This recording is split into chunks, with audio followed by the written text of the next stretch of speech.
Hoy cerramos este ciclo de mesas informativas antes de la elección judicial con una pregunta tan urgente como incómoda. ¿La reforma judicial busca acercar la justicia o someterla? Mientras millones de personas aún no saben qué se vota, cómo, ni por qué importa, desde este espacio abrimos el micrófono a una de las voces que aspira a llegar a la Suprema Corte. ¿Qué significa ser ministra? ¿Qué papel jugará la Corte cuando se le ha reconfigurado? Hoy con Jazmín Bonilla García, candidata a ministra de la Suprema Corte de Justicia de la Nación, hablaremos claro sobre lo que realmente está en juego: la autonomía judicial, el derecho a elegir con conciencia, y la línea cada vez más delgada entre una justicia incómoda y una justicia obediente. No es un episodio más, es el último round antes del silencio. Y tú tienes derecho a escucharlo todo. Te doy la bienvenida al episodio número 14 de la sexta temporada de Cositas de Niños. Ey, escucha, ven pa' acá. Somos cositas que nadie va a callar. Rompiendo tabúes nos vamos a desatar. Vulnerables pero listos para asar. Nos dijeron no hables, ¿qué más da? Aquí estamos juntos, no hay que ocultar. Cositas de niños, vamos a gritar. Compartimos todo, sin miedo de hablar. Ya estamos en vivo. Pero bienvenida a este episodio, pues el último episodio en vivo de Cositas de Niños. Estas unas informativas que hemos llevado a cabo justamente pues para hablar de lo que vamos a tener ya en cuestión de 5 o 6 días. eh, un proceso nuevo, un proceso que pues no tenemos idea de qué va a pasar, qué va a suceder. Y hoy tengo pues el gusto de tener a una gran invitada. Yo se los dije, yo quería tener a algún candidato, candidata a ministro, ministra, y se logró. Tengo el honor, pues enorme, enorme, enorme honor de tener a Jazmín Bonilla García, quien es candidata a ministra de la Suprema Corte de Justicia. Pero ahorita me va a aclarar si le vamos a decir ministra o le vamos a decir jueza de la Suprema Corte, porque por lo que sé van a cambiar el nombre. Y bueno, de manera rápida les cuento pues que Jazmín es licenciada en Derecho por la Universidad Panamericana, maestra en Derechos Humanos y Democracia por la Facultad Latinoamericana de Ciencias Sociales Flaxo. Actualmente cursa estudios de doctorado en Derecho en la Universidad Panamericana. Ha ocupado diversos cargos en juzgados y tribunales federales, así como en la Suprema Corte de Justicia de la Nación, donde fue secretaria de Acuerdos y luego secretaria de Estudio y cuenta en la ponencia del ministro Javier Lainez. Y en 2024 fue nombrada magistrada de circuito, aunque continúa comisionada en la Suprema Corte. Y hay que mencionarlo, que eso es importante mencionarlo, Jazmín, eres la única candidata avalada por los tres poderes.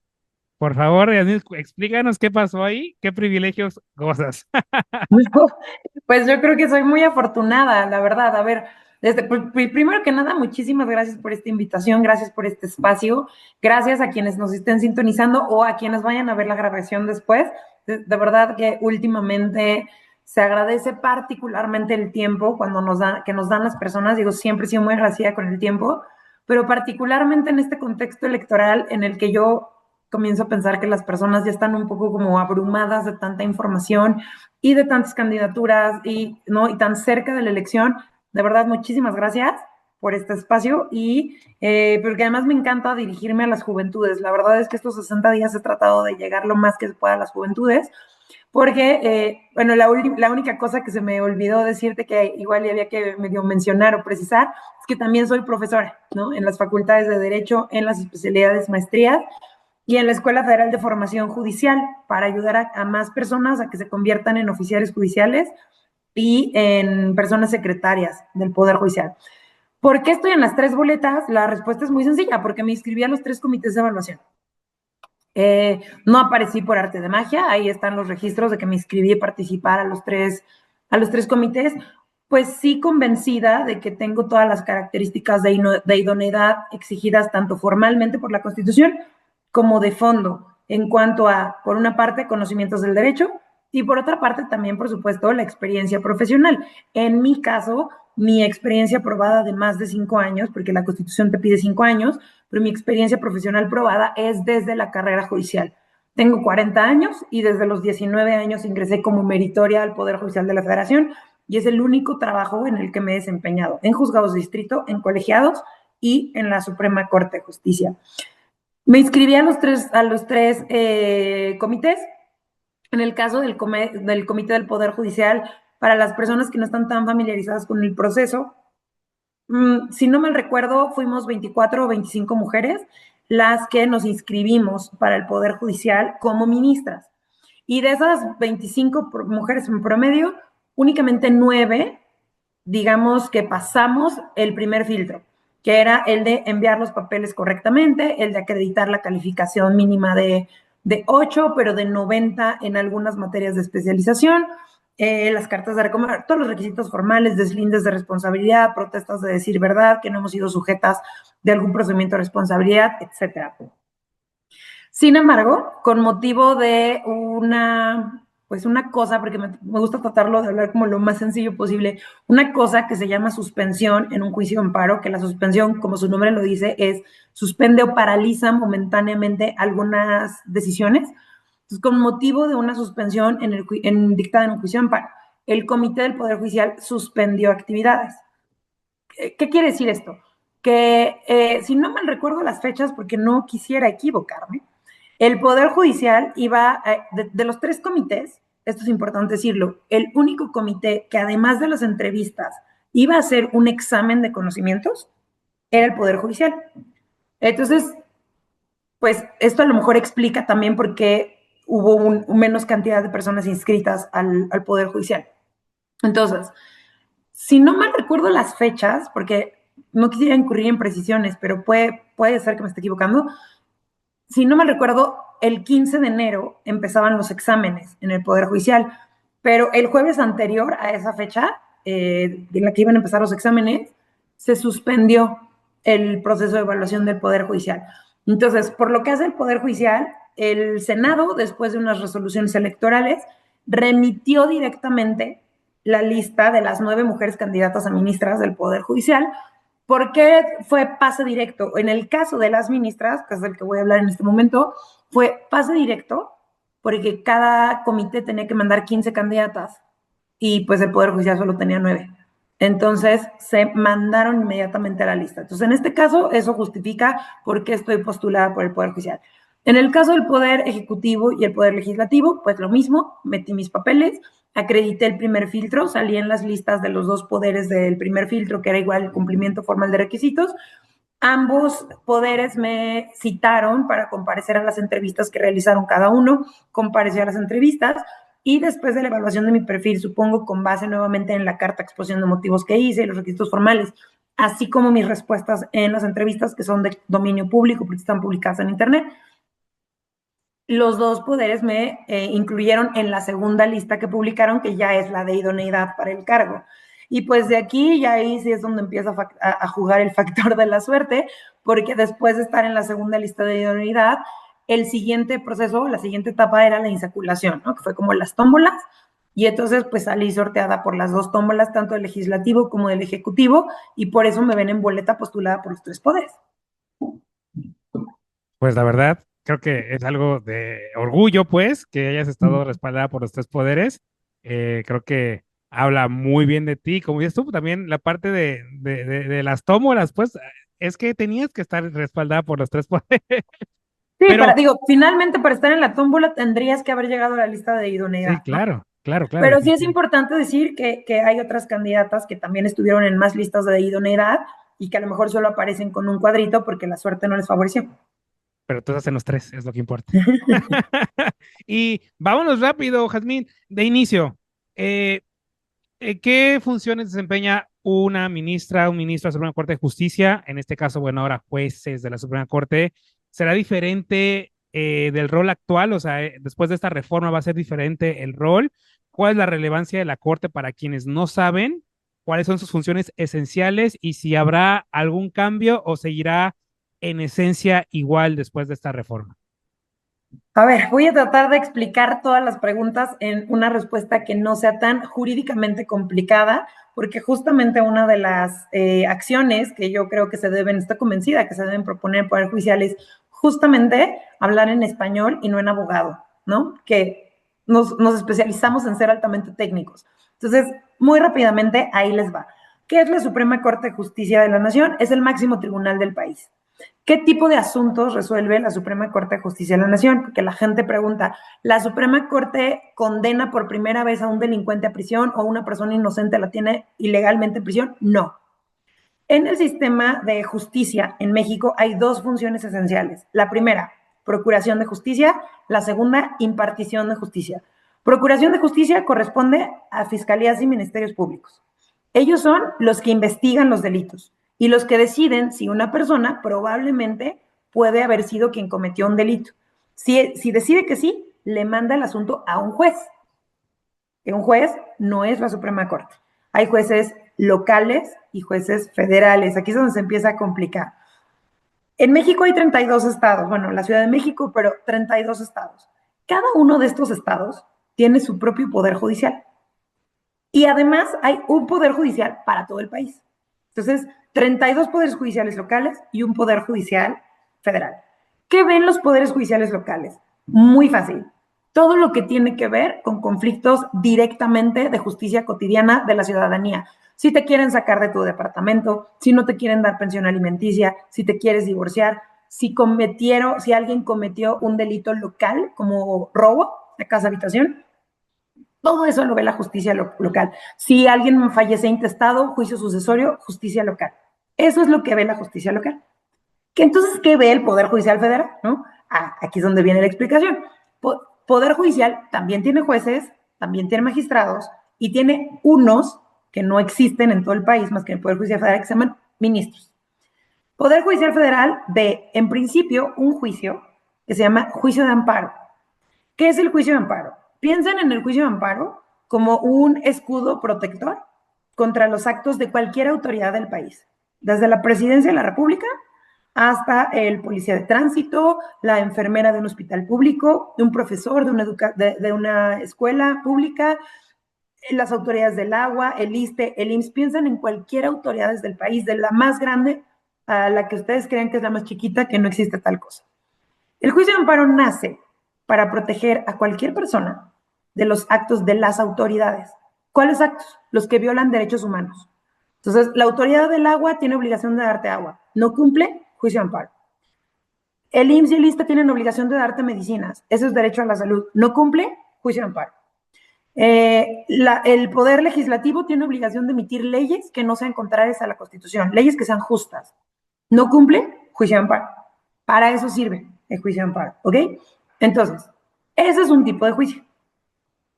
Eso le corresponde conocer por primera vez a los jueces federales que se llaman jueces de distrito. Si no te gusta la sentencia, puedes defenderte de esa sentencia del juez con un recurso que se llama recurso de revisión. Los recursos de revisión más importantes de todo el país son los que caen en la Corte. ¿Qué más conoce la Corte? Otros dos juicios. Uno que se llama acción de inconstitucionalidad y otro que se llama controversias constitucionales. Acción de inconstitucionalidad es el juicio que sirve para que ciertas autoridades que dice la Constitución cuestionen si una ley es justa o no es justa. Controversias constitucionales es el juicio que sirve para que ciertas autoridades que dice la Constitución cuestionen si otra autoridad de la Constitución está invadiendo su competencia. El ejemplo, impuesto predial es un impuesto que le toca legislar a los congresos locales. Si un día el Congreso de la Unión dice que ahora ellos van a regular el impuesto predial, el Congreso local de cualquier estado podría decir, oye, controversia constitucional porque el predial me toca a mí. En resumen, ¿qué hace la Corte? La Corte resuelve si existe una violación directa a la Constitución. En juicio de amparo, los juicios más importantes a través de los cuales una persona ciudadana dice que la autoridad está violando sus derechos. Acciones de inconstitucionalidad, cuando cualquier autoridad que la Constitución dice cuestiona si una ley del Congreso federal o los locales viola la Constitución. Controversias constitucionales, cuando dos autoridades están peleando porque una invadió la competencia de la otra. Creo que con esto ya explico y contesto muchas preguntas. ¿Qué hace la Corte? ¿Cuál es la relevancia? Y una adicional, la relevancia de la Corte es que fija las pautas, las guías y los criterios que van a obligar a todos los jueces del país, sean o no sean del Poder Judicial Federal, sean o no sean de los poderes judiciales locales, incluidos tribunales agrarios, tribunales contenciosos, que estos son otro tipo de justicia que no está en el Poder Judicial. Estoy intentando ser lo más rápida posible. Creo que con esto queda muy claro qué es lo que hace la Corte, o estoy intentando ser lo más clara posible. ¿Qué va a cambiar en la Corte? La integración. Actualmente la Corte debería funcionar con 11 ministros, pero ahorita solo hay 10. Entonces la Corte tradicionalmente funcionaba con 11 ministros. 11 en pleno y a través de 2 salas. Las salas resolvían los juicios de amparo y el pleno las acciones y las controversias. Entonces, en el pleno actúan 11 ministros. En las salas, 5 en una sala, 5 en la otra, y la presidencia de la Corte no integra salas. ¿Qué resolvían las salas? Los juicios de amparo. ¿En qué va a cambiar la función de la Corte? Va a cambiar muchísimo, porque desaparecen las salas. Vamos a seguir conociendo el mismo tipo de juicios, acciones, controversias y juicio de amparo, pero ya no con salas. A partir de ahora van a ser todo en pleno, y ya no son 11 ministros, ya solamente son 9. Entonces, vamos a seguir, digamos que conociendo el mismo tipo de juicios, pero ahora con menos ministros y con menos órganos de operatividad para el desahogo de las cargas de trabajo. La Corte, repito, conoce los juicios de todo el país. La Corte es el único tribunal de todo el país que tiene competencia en todo el país, que puede resolver juicios de todo el país. Y muy resumido, entonces, la Suprema Corte es la que resuelve en última instancia, por última vez y en forma definitiva, si una autoridad de este país, la que sea, está violando la Constitución y está violando los derechos humanos. Creo que ya sería todo. La mejor manera de hacerlo. Sí, derecho para no abogados. Espero haber sido clara. La verdad es que de pronto me falla mucho también el tratar de ser lo más clara posible, pero espero haberlo logrado. No, estuvo perfecto, Jazmín. Y pues para entender, la Corte no estaba haciendo su trabajo, que tuvieron que reformarla, no estaba cumpliendo con su deber constitucional de proteger los derechos de la ciudadanía. ¿En qué falló la Corte para justificar justamente esta modificación institucional? Se trató de omisiones reales, de decisiones incómodas para el poder, porque ese es otro tema, ¿no? La gente, muchas personas piensan que como los últimos 6 años estuvo resolviendo mucho en contra del presidente, pues fue más capricho del presidente que realmente porque la Corte no estado haciendo su trabajo.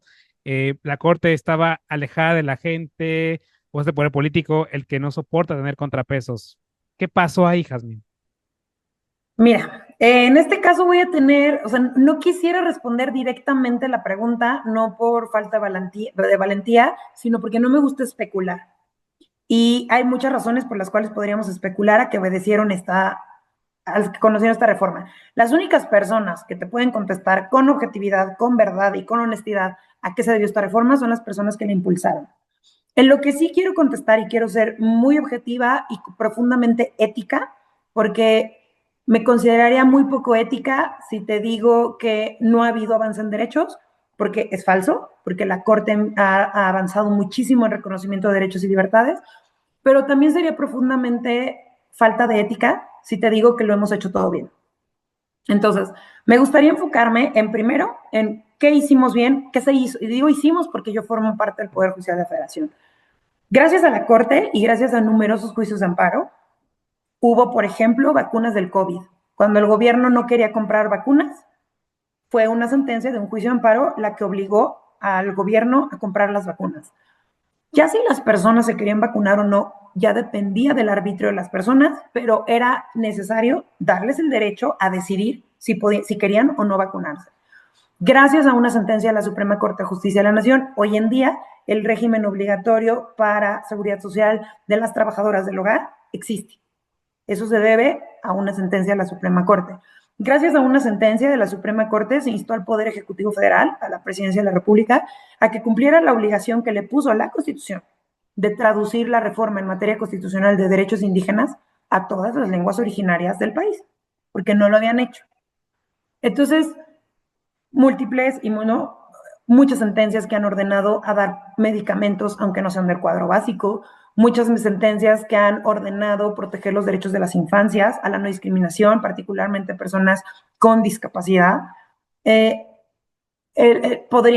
Necesitaría mucho tiempo para explicar todo lo que se ha avanzado en materia de reconocimiento de derechos y libertades de las personas. Y soy enfática en esto porque les decía que la Corte conoce juicios de amparo que son contra la autoridad. La Corte no decide a quién le toca el testamento si alguien fallece intestado. Eso le toca a los juicios civiles de lo sucesorio. Entonces, muchas cosas bien, pero hicimos otras que no están tan bien. Por ejemplo, sentencias largas, aburridas, obsoletas, en las que el Poder Judicial no entendió que las sentencias se dirigen a las personas.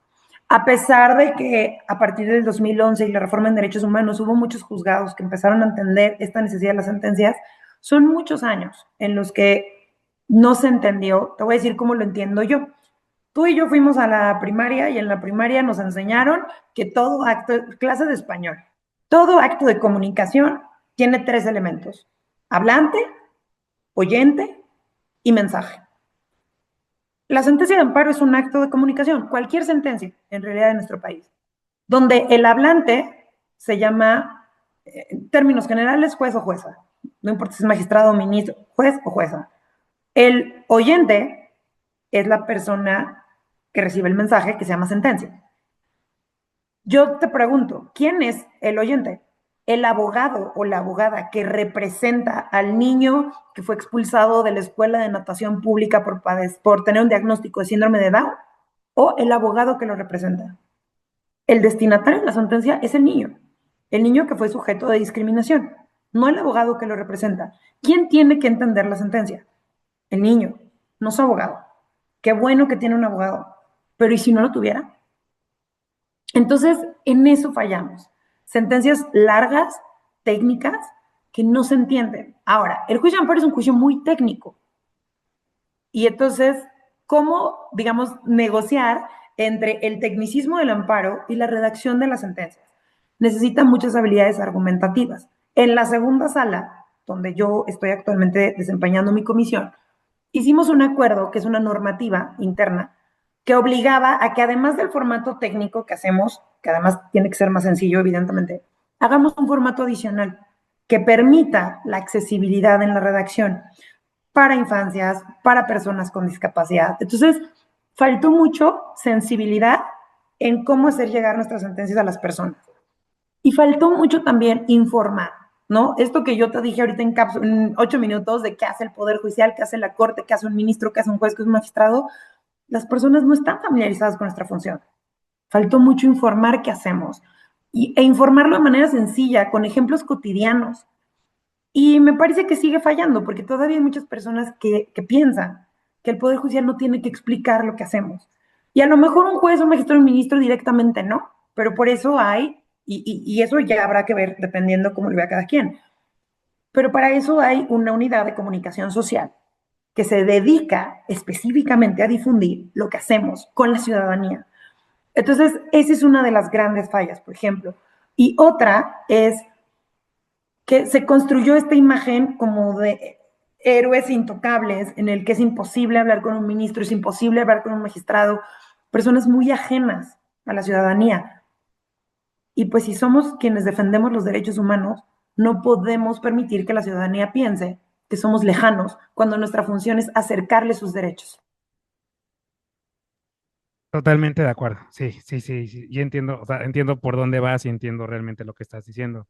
Y la siguiente pregunta te la quiero hacer, la hice hace 2 mesas, porque creo que también es pertinente romper ideas, porque más allá de si la forma de la reforma es o no es, o más allá de que estamos o no de acuerdo, sí se vendió un mensaje que a mí me taladró mucho el cerebro, que era, bueno, en el caso tuyo, pues, que la corte estaba capturada por élites, que todos eran corruptos en la corte. Esto es así, esto era así, todos son corruptos en la corte, todos estaban corrompidos, estaba capturado por las élites. O sea, te lo digo porque, pues digo, en términos políticos, pues sí, sirve el mensaje para vender y para, en marketing político es buenísimo, ¿no? Porque impones a tu iniciativa y la gente te apoya y demás. Lo sabemos, en marketing político ese tipo de mensajes funcionan, pero sabemos que es un mensaje que puede distar de la realidad, puede ser diferente o no sé. Tú me puedes decir ahorita si dista de la realidad o no, si es real. Mira, voy a tratar de ser lo más directa y honesta posible con esto. En derecho, para quienes no son personas abogadas y abogados, existe una regla, digamos, que dice el que afirma debe probar, que también debería aplicar para los papás, ¿no? De tú rompiste el jarrón y entonces te ponen ahí complicaciones de, oye, más, me estás diciendo que yo lo rompí es porque tienes pruebas de que yo fui. Pero esas son técnicas ahí que hacen los papás para sacarte la verdad, ¿no?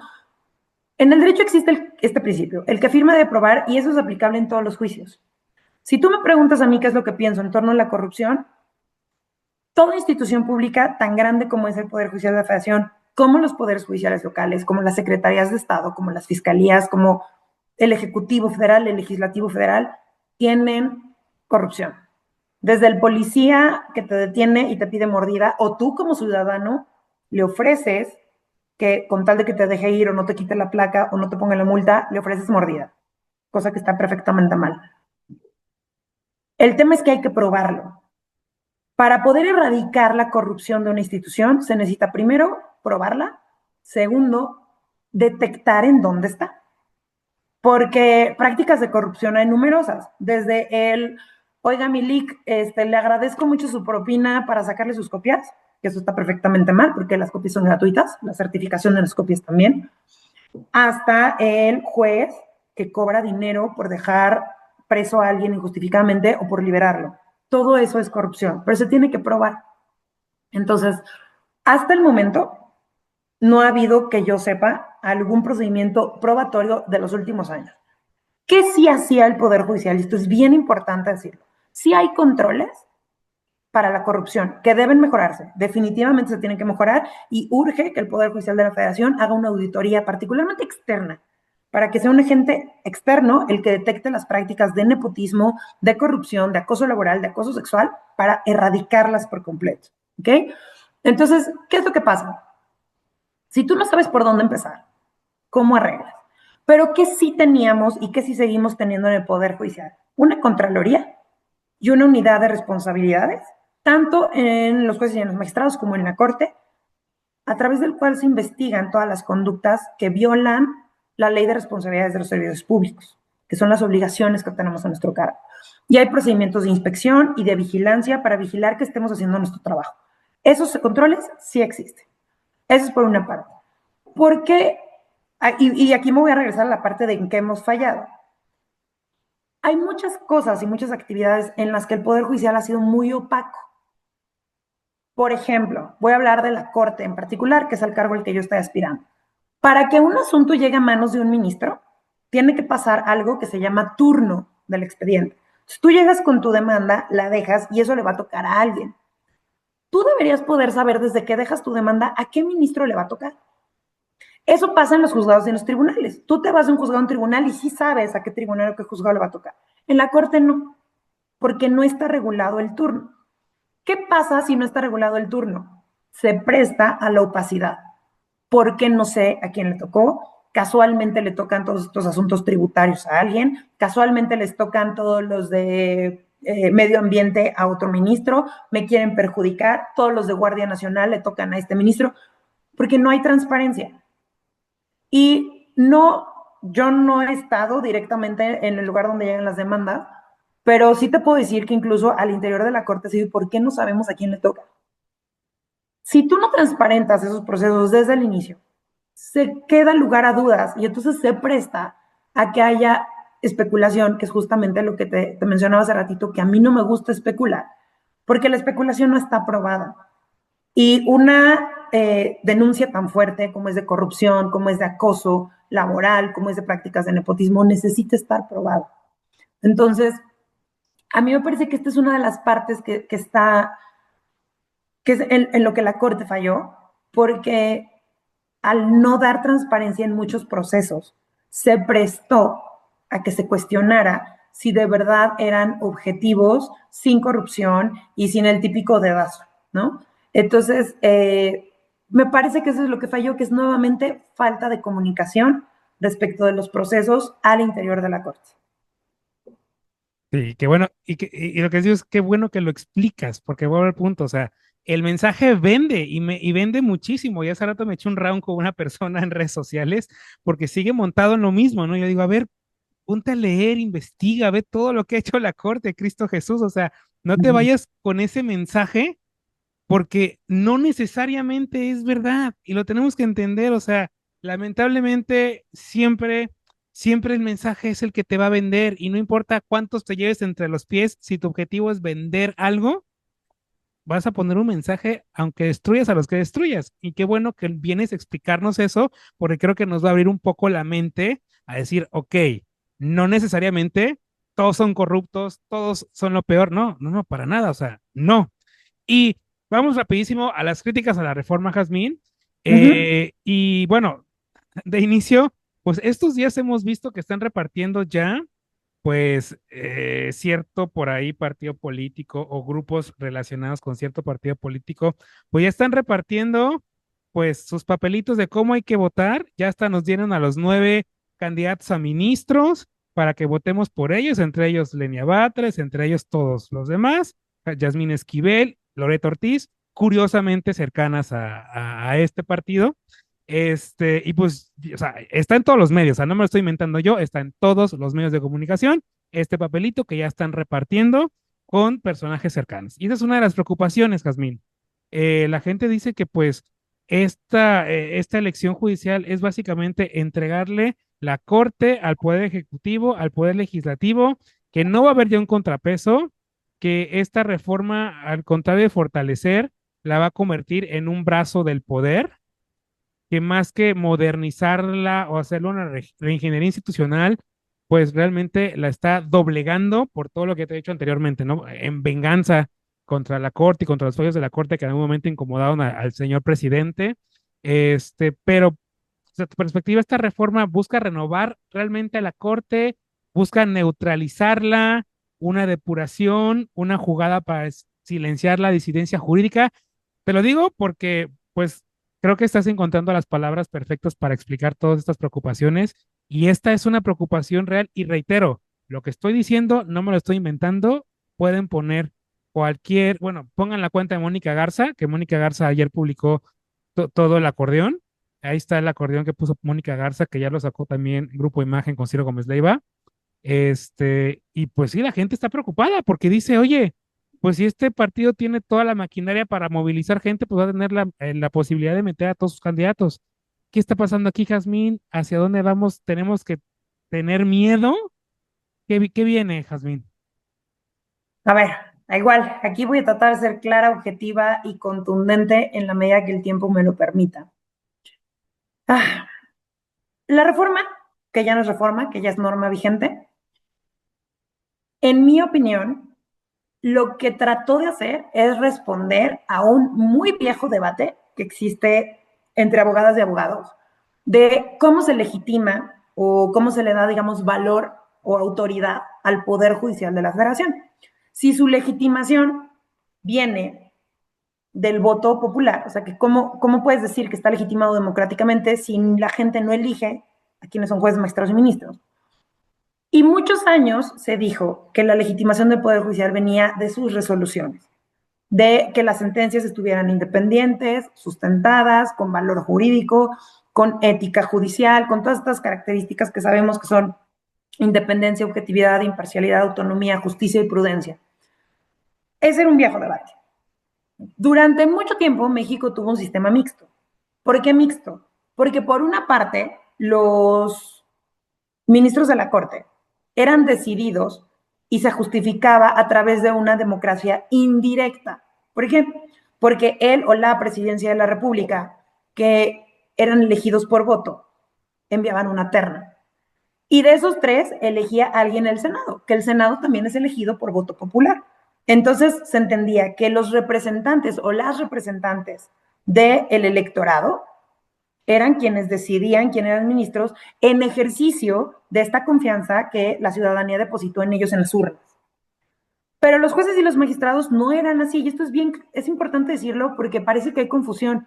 Jueces y magistrados, juezas y magistradas, no eran decididas ni por dedazo, ni por terna, ni por votos del Senado. Juezas y magistrados, por lo que hace al Poder Judicial de la Federación, esto es muy importante, pasábamos y acreditábamos 3 exámenes bien difíciles. Y te puedo decir que acreditamos porque yo ya soy magistrada de circuito y eran 3 exámenes. Un primer examen de conocimiento general del derecho, un segundo examen de habilidades para la redacción de sentencias y un tercer examen oral que tenías que contestar cosas de la vida real y qué harías en un juicio. Así eran jueces y magistrados. Entonces era la gran diferencia entre la Corte y los jueces y los magistrados. ¿Qué está haciendo esta reforma? Tratar de poner fin a este debate y decir, ahora todos van a tener legitimación democrática porque todos van a ser elegidos mediante el voto. ¿Cuál es el problema del que se tiene que hablar? Que no se está garantizando que las personas que lleguen a un juzgado, a un tribunal o en la corte tengan un conocimiento previo de las cosas más sencillas como saber si te puedo decir que sí o no te doy copias certificadas. Porque ese es el día al día de un juzgado. Más allá de lo muy difícil que es si admites o no una demanda, si resuelves concediendo o no el amparo, que eso es lo más difícil que hay, pero desde el, oye, te traigo este documento original, por favor sácale una copia certificada y devuélvemelo. Hay casos en los que sí te los puedo devolver, hay casos en los que no, dependiendo del documento. Y eso te lo da el conocimiento día a día jurisdiccional con base en tu experiencia. Entonces, esa es como una de las primeras partes. Por lo que hace a la Corte. La Corte siempre ha tenido una composición plural. ¿Esto qué quiere decir? Que a la Corte la han integrado personas juzgadoras de carrera judicial, o sea, que ya saben manejar un juzgado y un tribunal, y también personas que han venido de la política, personas que han venido de la academia y personas incluso que han venido de despachos. A mí me parece que esto es bueno porque enriquece el debate en el Pleno. Ya te decía yo que la Corte resuelve los asuntos más importantes del país.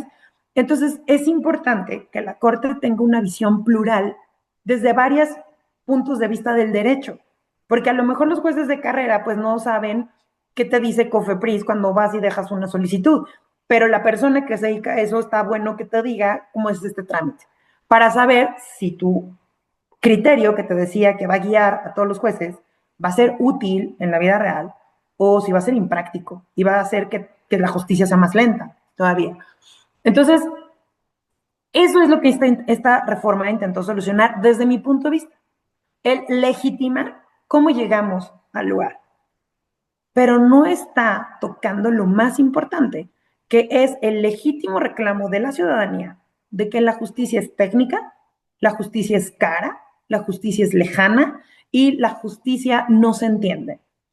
¿Y por qué no se toca? Porque la ciudadanía sigue confundiendo y piensa que el Poder Judicial hace cuestiones de procuración de justicia, porque la ciudadanía, y en esto la abogacía no ha sido, digamos que cooperativa, porque el juicio de amparo es un juicio muy caro, porque los abogados y las abogadas expertas en amparo cobran las demandas muy caras. También no se ha fortalecido a la Defensoría Pública, que es el abogado, digamos, gratuito, que el Poder Judicial, el propio Poder Judicial pone al servicio de la ciudadanía. Pero hay insuficiencia en las distancias, están muy lejos, la gente no sabe que existan estas defensorías. Todo eso, la reforma no lo está tocando. Entonces, a mí me cuesta mucho trabajo pensar que por arte de magia, el 1 de septiembre, la justicia va a ser mejor, más rápida, más eficiente, menos técnica, más barata, por el solo hecho de cambiar a las personas.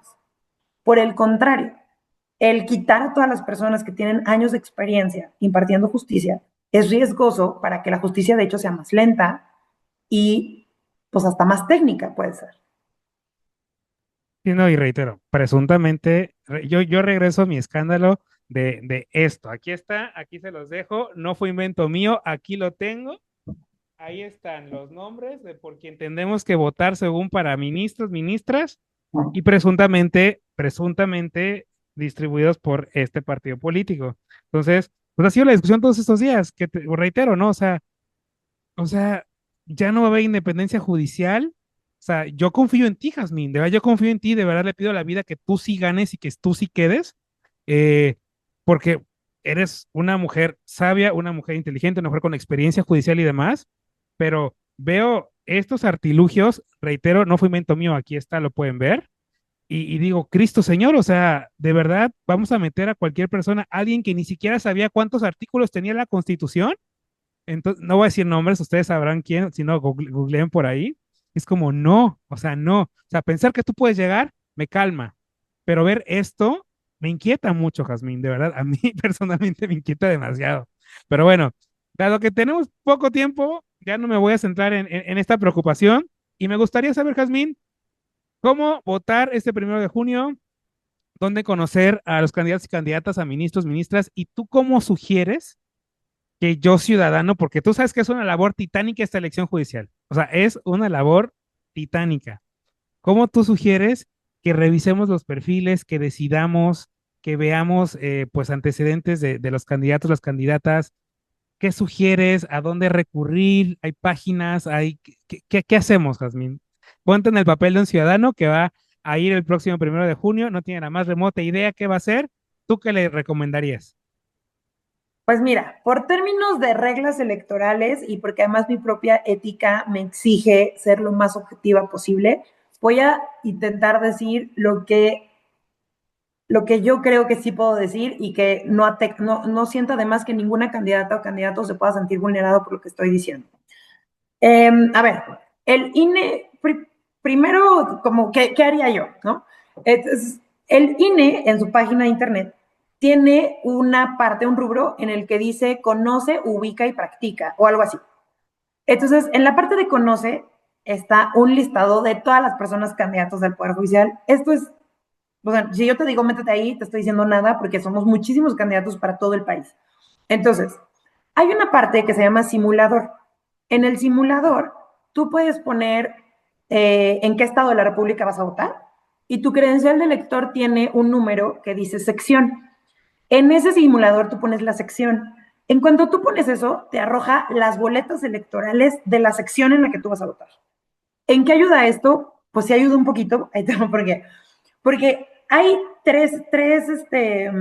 hay tres candidaturas que vamos para todo el país, que son la Suprema Corte, que es la boleta morada, el Tribunal de Disciplina Judicial, que es una boleta como menta, como medio aqua, medio menta, y el tribunal, la Sala Superior del Tribunal Electoral, que creo que es salmón, pero mejor para no decir otro color. Y luego está una boleta amarilla, que es para jueces de distrito y juezas, y una rosa, que es para magistrados y magistrados. Entonces, y luego y hay otra que es para sala regional del Tribunal Electoral. Entonces, las tres primeras que te dije, vamos para todo el país. Las otras tres, la sala regional va por región del país y la amarilla y la rosa van por la sección en la que tú vas a votar, por distritos judiciales, pero es por la sección en la que tú vas a votar. Entonces, yo les sugiero que entren al simulador para por lo menos tener concentradas las boletas que les van a dar efectivamente en su casilla. Porque a lo mejor el juez de distrito por el que yo voy a tener que votar no es el mismo que tú porque vivimos en secciones electorales distintas.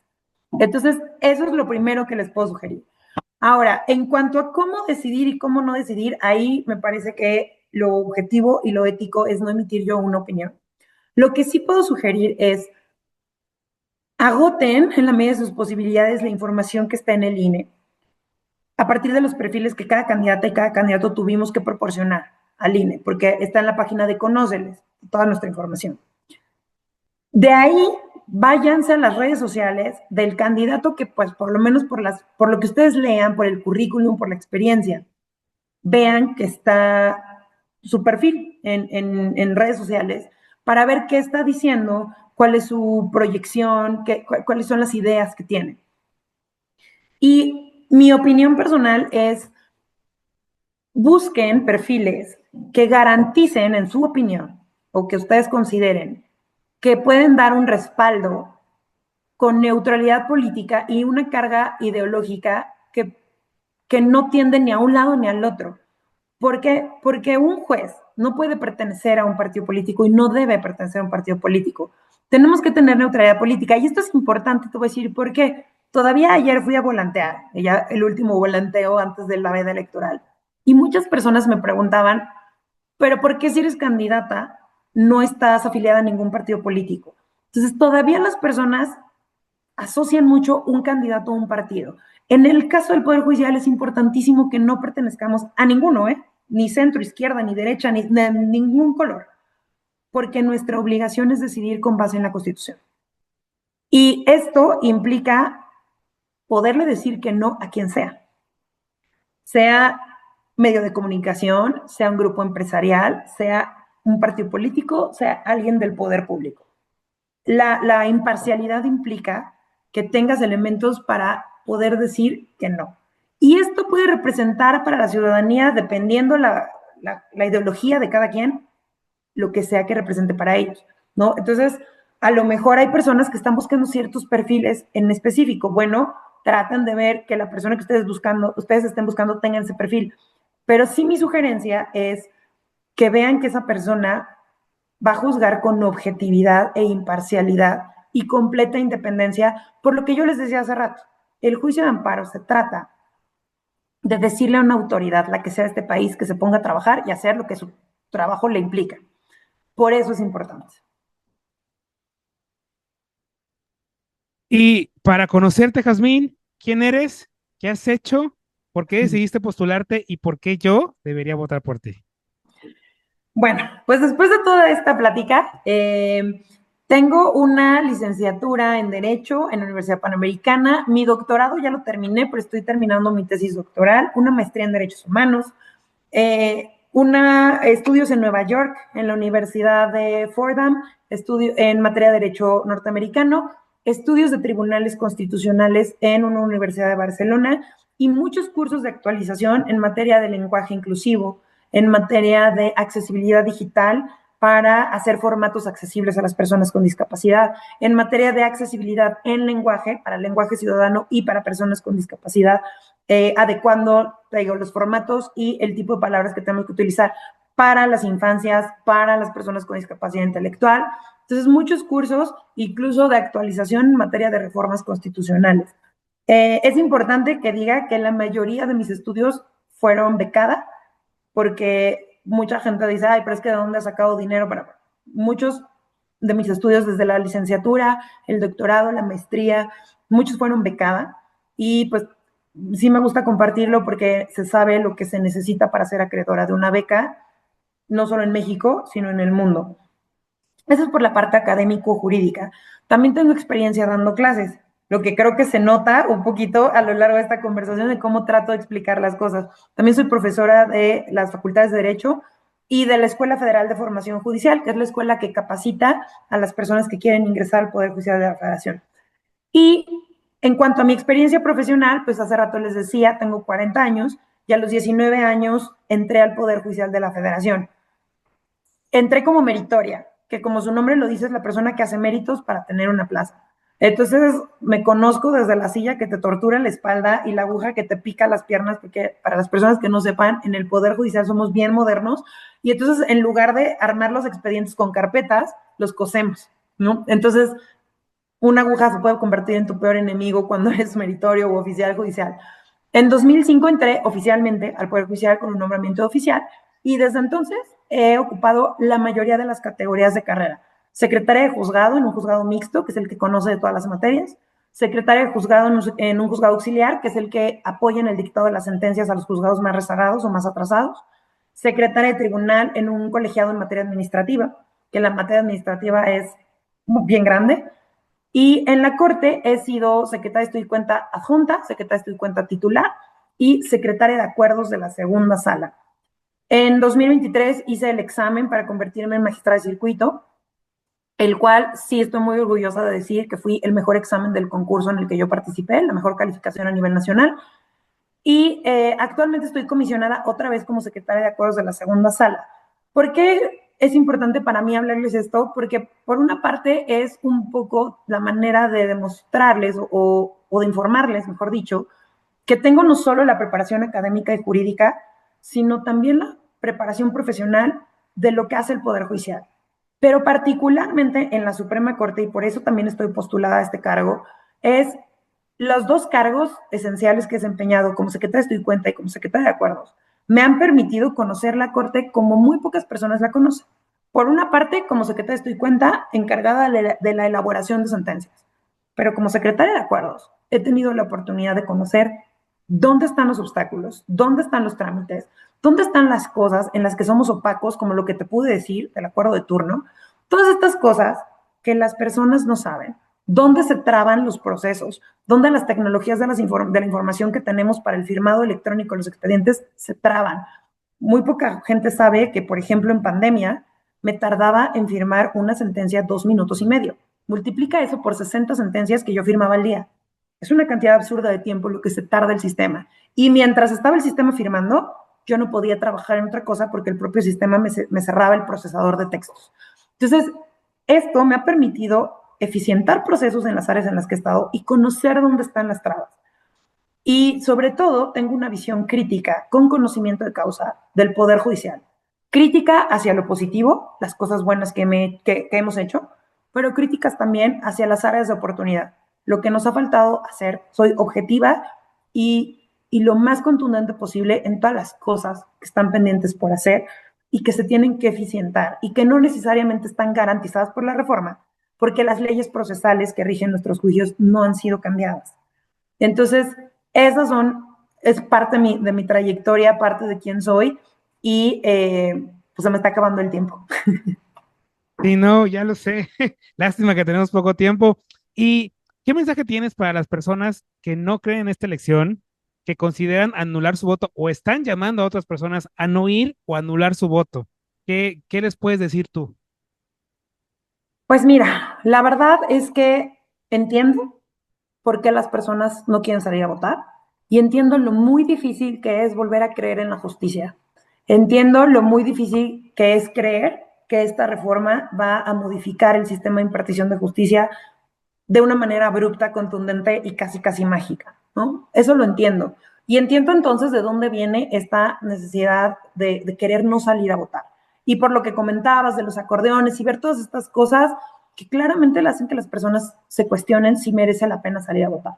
Si tú me preguntas a mí, vale la pena salir a votar porque se trata de elegir a quienes vamos a decidir si una autoridad está violando derechos humanos o no. Una cosa muy importante, la legislación que regula todo este tema del sistema de elección no prevé un mínimo de votación.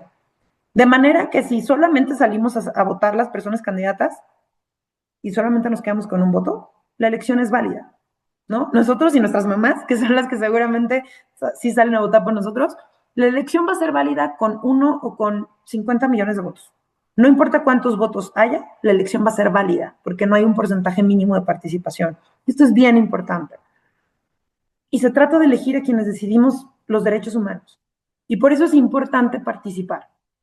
Entiendo la legítima preocupación que pueda haber, pero desde mi perspectiva, o al menos como yo lo veo, pues al menos acudir para decir, anulo mi voto, no dejar boletas electorales en blanco, por ejemplo. Y tratar de hacer un ejercicio de evaluación para que cada persona decida en su juicio quién es la mejor opción para decidir este tipo de juicios. Sé que es difícil, es la elección más complicada que hay, muchas boletas, muchos colores, muchos números, no vamos a poder tachar como siempre, hay que anotar 2 cifras. O sea, sé que el diseño es muy complejo, sé que conocer en 60 días a las personas que van a decidir sobre nuestros juicios es complicadísimo. Tan solo en mi boleta habemos 64 personas, de las cuales una, aunque está en boleta, ya no va a participar porque declinó la candidatura. Entiendo lo complejo que es y exige un esfuerzo mayúsculo de las personas, pero por ejemplo creo que la veda electoral puede servir.